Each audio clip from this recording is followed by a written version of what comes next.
Kejayaan itu racun. Apakah ini fakta yang palsu? Kejayaan mewujudkan rasa selamat yang keterlaluan. Kita akan cenderung berhenti mencabar diri sendiri. Kejayaan boleh membawa kepada keangkuhan.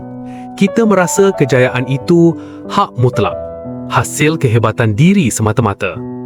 Kejayaan bertindak seperti dadah yang mengurangkan rasa tertekan. Kita mula rendahkan kewaspadaan terhadap ancaman lebih hebat di masa depan. Kejayaan menjadikan kita ketagih kepada pujian.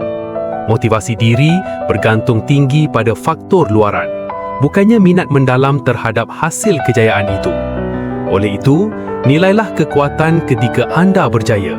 Jadikan ia kompas untuk menentukan hala tuju seterusnya, agar matlamat baru kekal relevan dengan jati diri ini. Kejayaan itu proses peningkatan kualiti diri, bukannya penamat.